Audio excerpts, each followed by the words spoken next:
as I can. So when you're in your Data Classroom dashboard, you'll just click on the resource library to find the 180 data sets currently available. And you can search them by subject over here on the left, by stats or math concept here in the center. You can even filter by grade levels if you want to just see things that might be appropriate for each grade level. And you can also use this search bar here just to look for keywords and such. So tonight we're going to start off with potato osmosis lab. And when we find the data set we want to look into, as teachers, you can look at the lesson plan. Students will only be able to open up the data set. When you open up a data set, you'll be greeted with this data table. And across the top are your three main working tabs. Here we'll have the graph in the middle and the assignment on the far right.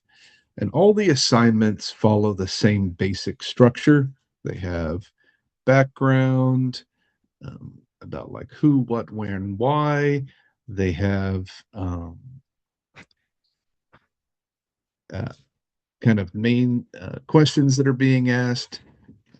And then they have an activity here at the end that students can fill in or use just to guide their their exploration. Let's go over here to the graph tab. We're going to add all the variables here. Let's take these off, and then I'm going to hide that row of variables. And for the potato osmosis lab, what I like about this graph is that it's not just kind of a good-looking visualization, but it actually is a discussion driver here.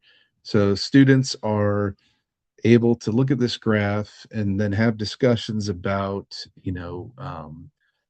hypotonic and hypertonic and where the isotonic range is by looking at, where does the mass change equal zero?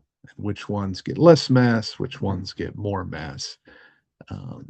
And so a simple, no need to set up a lab if you don't have those resources or time, but a good way to kind of generate that discussion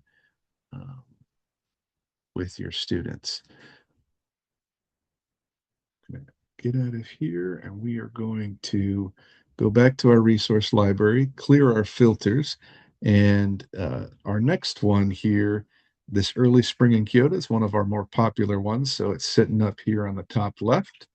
This data set has data that was collected all the way back in the year 812, which makes it a really fun data set to explore. We can look at the assignment again. In this assignment, we'll have a description of the data set as well as the variables that were used, and then the activity there at the end. And for this one, we're going to put the year, put that on the X, and we'll put full flowering date on the Y.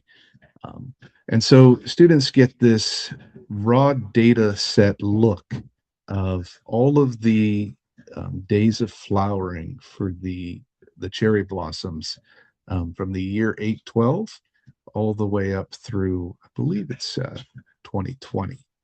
And they can even put a regression line. You can start a discussion about, what is this historical data telling us about the day that the flowers bloom, and also how there are things to explore in a data set. For example, if we split this data set pre-1850 and post-1850, you can see now when we add a regression line um, grouped by Z here, um, that there's a different trend for the days of flowering. And we can even hide part. So if we look at pre-1850, we get this regression line that is slightly positive. Um, and when we look at post 1850, we get a regression line that is as negative. So a historical data set that serves a couple of different purposes. One, encouraging students to really dig into the data that they are looking at, and another to, discuss what does a change in flowering patterns mean in the context of the environment or climate and things like that. Let me pause for a minute and look at chat. You need a link to Data Classroom, perhaps. Let me pull that up real quick for you.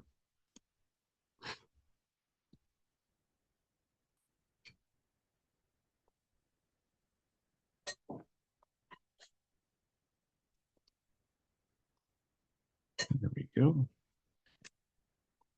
There is a link to the Data Classroom sign-up page, and any teacher who signs up will get 30 days of all the features, but the resource library and the graphing are always available to you even after the 30 days.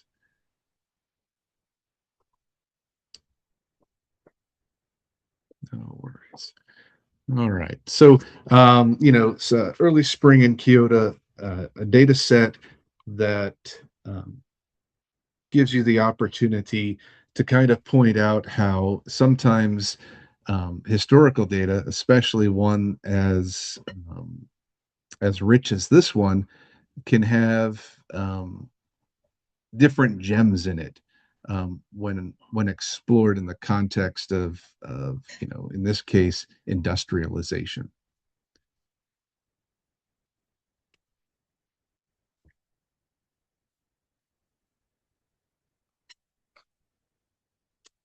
All right, our next is antibiotics. And this one, we're looking at kind of the daily dose of patients who receive penicillins, um, and the antibiotic resistance numbers. So this one, it could be public health, it could be natural selection. Um, there's a couple different ways to view this, but no matter the context, there's some rich discussions to be had between causation and correlation and survival of the fittest, and there's lots of discussions. So we'll put let's see, we'll start with this graph. So if we put the resistance on the x-axis and the use on the y-axis, we kind of get this flat graph just due to the scale and the measurements. If we flip these, which we can do easily in Data Classroom, then we see a different picture between the resistance and the use of antibiotics. And we can even explore the countries in which this data was collected, and see if does the location of the country, do they have any correlations between them or any connections that might be useful to explore in there. And again, encouraging just a discussion between how we know, nature works, and what data can tell us about kind of the behavior that we're observing in antibiotic use and resistance. I will pause for a second just to make sure that I'm not going too fast. Anybody have any questions, comments? Welcome to those who joined while I was away on another screen. Welcome. Glad that you're here tonight. I have a question. Yeah. Do the assignments sort of walk the kids through taking on exploring the graph in the different ways, or is that something I would need to generate to have the kids, manipulate it and look at it in different Yep. vantage points? Yeah. So let's just take a look at this assignment. It's a great question. And you know what? Before we look at the assignment, let's just look at the grade level for this data set. And I don't see one assigned to it.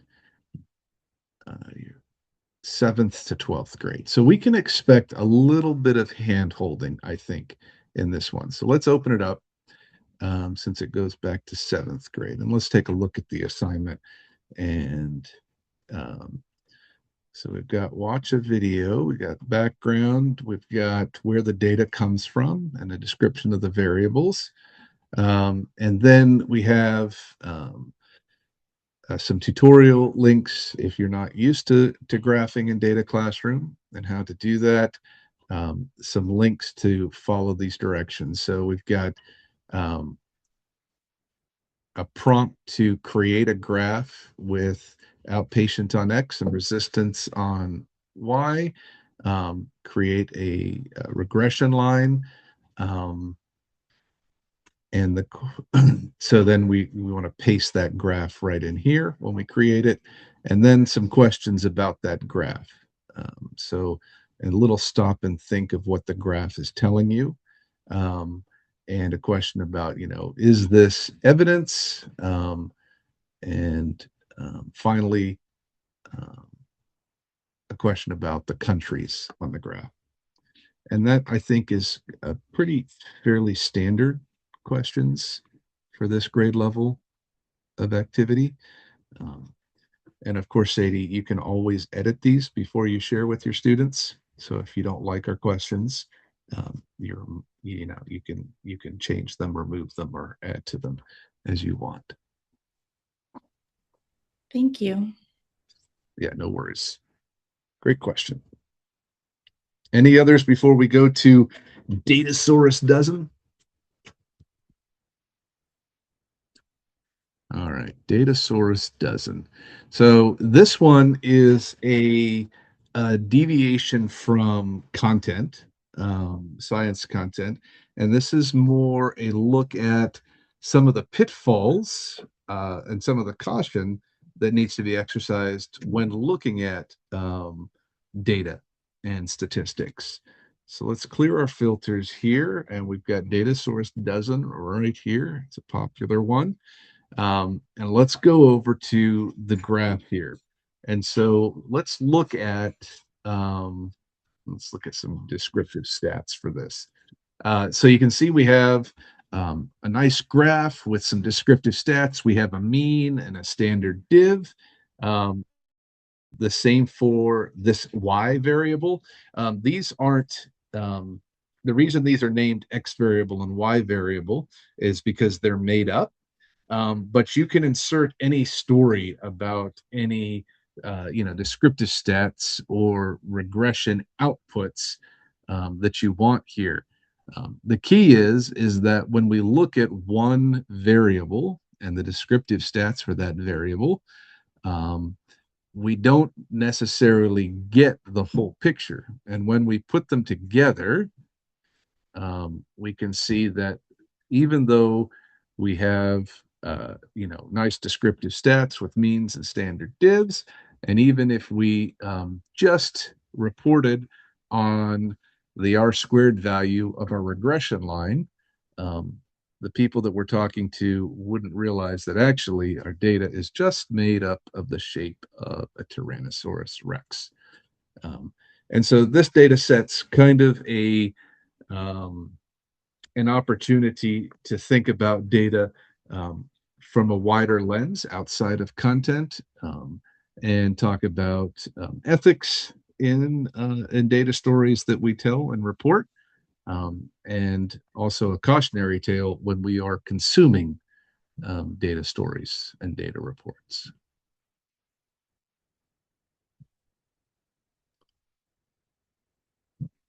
And finally, we have one of my favorites as a former math teacher, um, struck gold. This data set is unique in that it's one of two data sets that we have created tutorial lessons for. And tutorial lessons are designed for teachers and students who haven't used Data Classroom before, to help them, just get situated into where the buttons are and what the buttons do. So not only is it a lesson um, with an activity and an outcome, but it also has screenshots that tell you about different parts of Data Classroom and what they mean, um, and walk you through setting up a graph and displaying and exploring your data, using the graphing tool, kind of in with screenshots and some explainers, and even running a stats test with that. So Struck Gold has this tutorial lesson. The other one is Cicada Sex Education, which is geared towards just a little bit older students, but both kind of walk you through. And of course, there's the regular assignment as well, if you don't want anybody to have too much help along the way. So let's take a look at this one. We are going to put we look at our rock type, we can see, hey, we have 4 different types of rocks that were categorized in 5 different groups. Um, Here we have the mass of each of the rocks. And here we have the volume. And for those of us that can remember that far back, we know that density is, oh no, I just blanked. Mass over volume, or did I get it mixed up? Oh, nobody's correcting me. Nobody's yelling at me. So we have mass over volume here, rise over run, mass over volume. So each of these indicate the density of said rocks. Um, and we can put regression lines on each of those.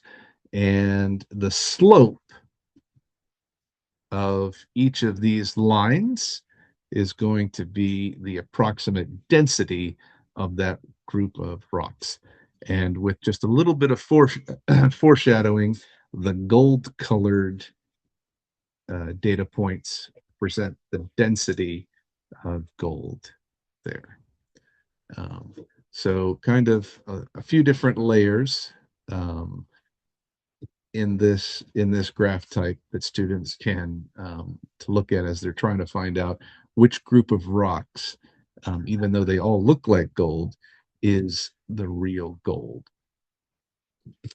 Um, and I do want to show you really quickly that I mentioned how you're able to edit. I've got to save this so that I'm not editing for the whole wide world. I'm going to click edit here and just edit this quickly. Each of these activities are a Google Doc. And so when we open this up, we can put in changing questions because Nigel's were terrible.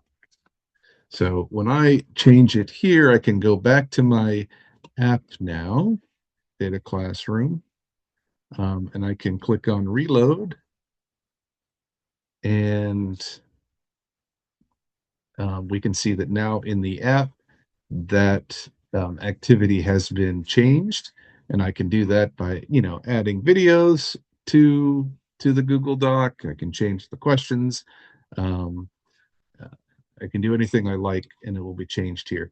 And then once I make the changes in my data set that I've saved, I can share those with my students, either via class or via link.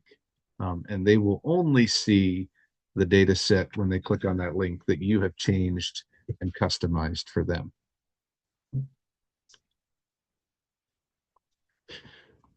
All right, let me pause. And does anybody have any questions or comments?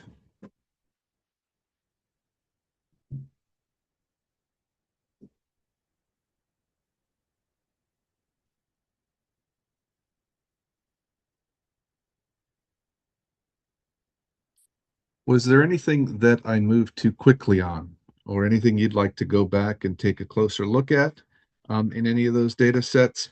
I didn't really, I didn't plan to dive deep or go through each of the activities question by question. I hope to just, spark some curiosity and maybe a few solutions as you think ahead, as you're enjoying your summer breaks. Oh, there's chats.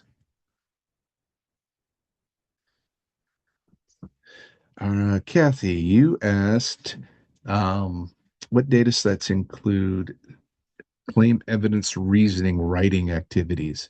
And I don't think that, off the top of my head, I don't know of any that are CER intentional.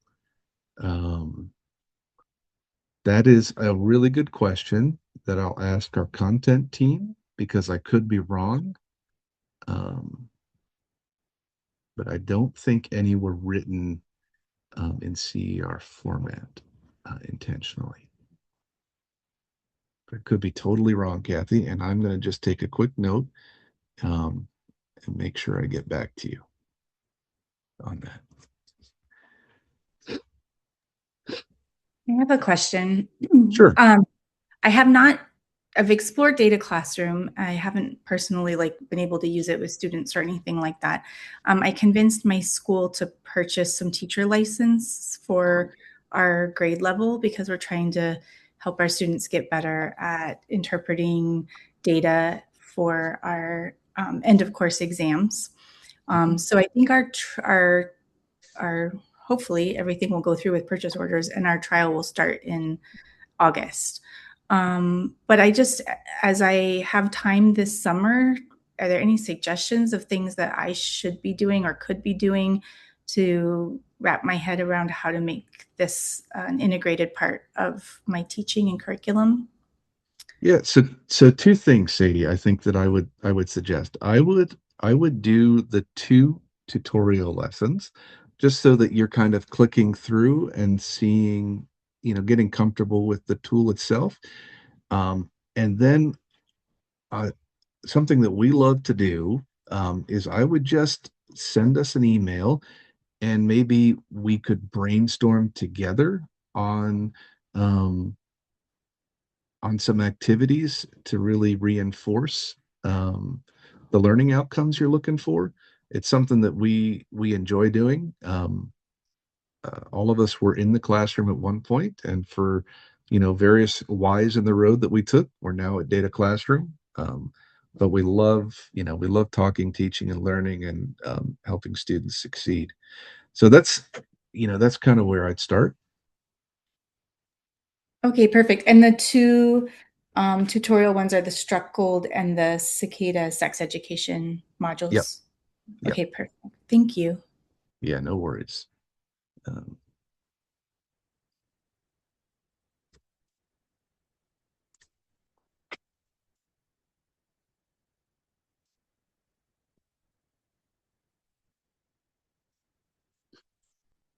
well, I hope that you relax and unwind throughout the summer.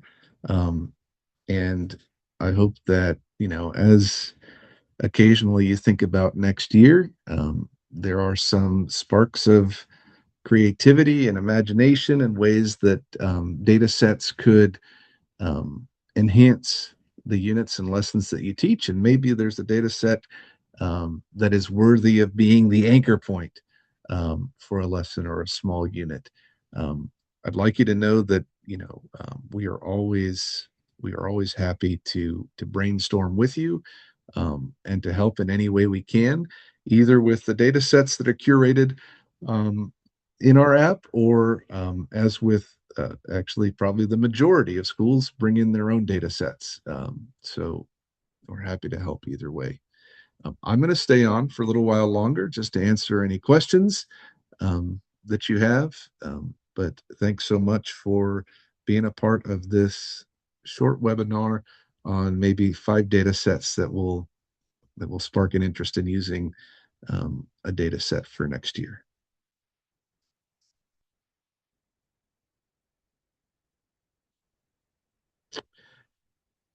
Allison, as you can imagine, that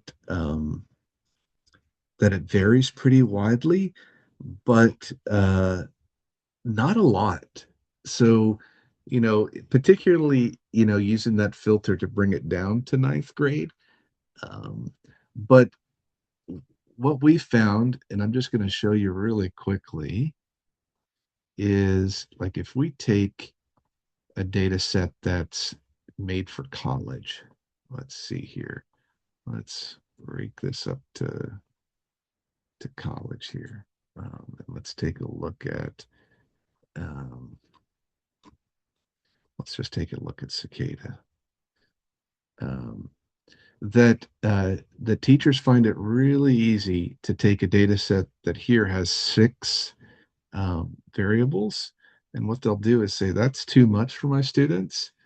So I'm going to delete 4 of them and just start them off with a 2 variable data set where they're looking at, does head width differ between male and female cicadas, um, and share that data set.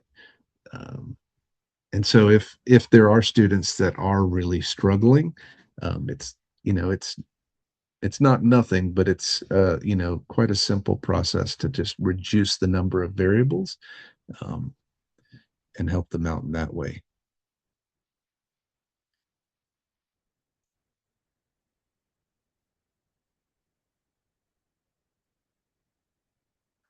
Yeah, yeah. Take a look at the ninth grade filtered data sets, and and always happy to take feedback on how you think they're fitting for your ninth graders.